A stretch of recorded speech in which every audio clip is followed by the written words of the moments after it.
Hey there, so today we have another review. This is a beer from Jolly Pumpkin, part of the Vintage Beer Series. This is La Vida Improvisacion.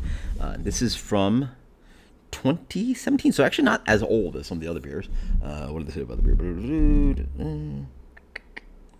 Okay, let's send it back in. Okay, so it is a dry hopped sour Saison. Hoppy tropical notes of lily koi, mango, papaya, and apricot. And I don't know if that's going to happen tonight. With the dry hopping notes of a beer that is 7 years old. But we got carb. We got carb, guys. So that sells a lot. The beer comes in a beautiful... Wow, I really need to scrub this glass. Beer comes in a really nice kind of like a... Is there anything added to this? Like, what the hell's in it? Dry hopped sour Saison. They don't say anything else about it. Okay. All right. It's pretty dark, right? It comes in a deep gold color. Beautiful. Man, I mean, the amount of beer I've thrown away just because of no carb. Like, beautiful. Wow, look at that. Funky, sour, kiwi. Mostly Brett. Again, Jolly Pumpkin for me is really not a sour brewery. It's a Brett brewery. Funky. A little bit of like light. It's mostly Brett. Like, you know, what are dry hop notes are gone? The maybe some esters, but it smells like Brett, grainy malt, a little bit of wheat. Yeah, that's what happens. The darker color. There you go. I suspect the dry hopping has helped oxidize this beer. If you don't dry hop it, yeah, I don't know. Is that possible? Yeah, that sort of makes sense. Like, because you're dry hopping the beer and adding hops to the beer, the oxidation is going to hit harder if you didn't dry hop the beers heavily or hop the beers. Hopping, different issue, but when you dry hop the beer, sort of makes sense. Like, so yeah, oxidative character. But it's a drinkable. So up front, funky. Beautiful carb. A little bit tart too. But lightly. Very lightly tart. It's really just Brett, funk, and carbonation. You know what? I haven't had an Orval in a while. No, this beer doesn't taste like Orval. It's actually way fruitier. But the fruit's a different kind of move. It's not as sexy and tropical as they advertise.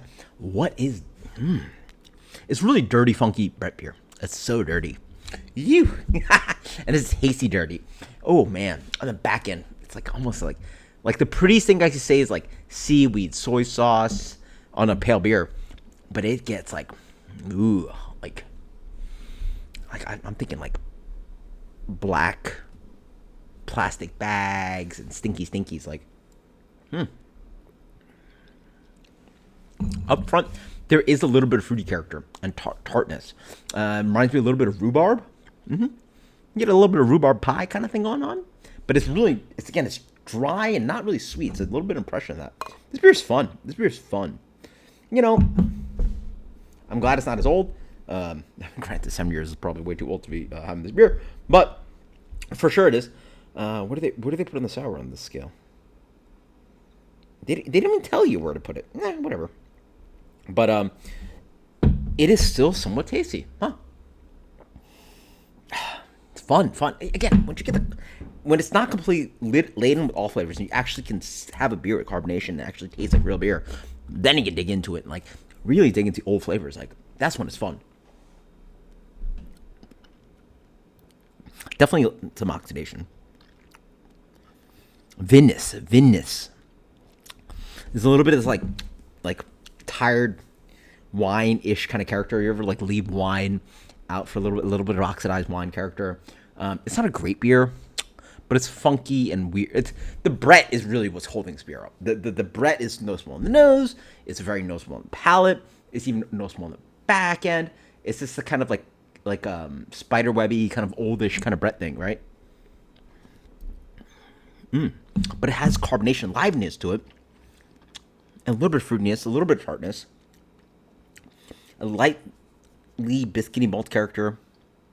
You know, I'm gonna finish this bottle. It's just fun. It's just fun. It's weird. It's funky. It's just like, I'm trying to like, what was the ABV on this guy? Before I like put myself in like big problems. Like, hey Darwin, like why'd you drink this like 10% freaking dumb beer? I'll have to look it up because I can't really find it. Why did they not post ABVs? What are we doing here? And by the way, tons of chunkies. So when I even get anywhere, so the move is again, when you get anywhere close, you gotta lay it on the side and keep all that stuff on the bottom. Because once you go like this, that's a problem. When you go like this, it'll wake it up. I have a pretty relatively clear beer right now. I still even have some chunkies, but it's very weird.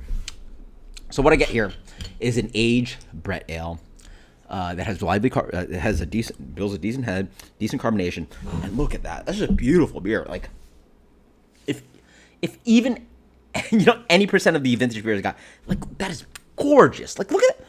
You see the thing right here? That like moosey, like it's stuck on the glass that I can't even get rid of it. Here, watch. Like it's stuck there. Gorgeous, beautiful. Like that lace right there, bang. It's like, I don't give a rat's ass if we're drinking beer. I want it right there. Beautiful head. Absolutely beautiful appearance.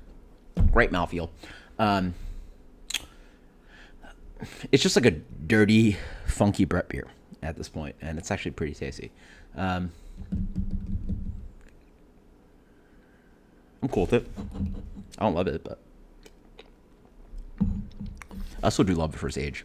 It has a little bit. As I drink it more, I get more and more acidity. And it's really making the palate quench versus the Brett. So it's Brett, a little bit tart. Now I'm like liking it more and more. Though it still has like that sort of gross kind of oxidative flavor a little bit. I'm enjoying the moment of having this beer. This is still very old.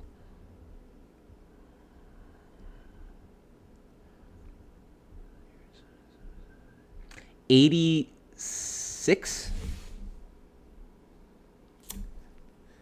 88. The novelty is cool. 88 is a very good score for, honestly, a beer that a lot of people would dump out. But my palate appreciates it. Until next time, cheers later.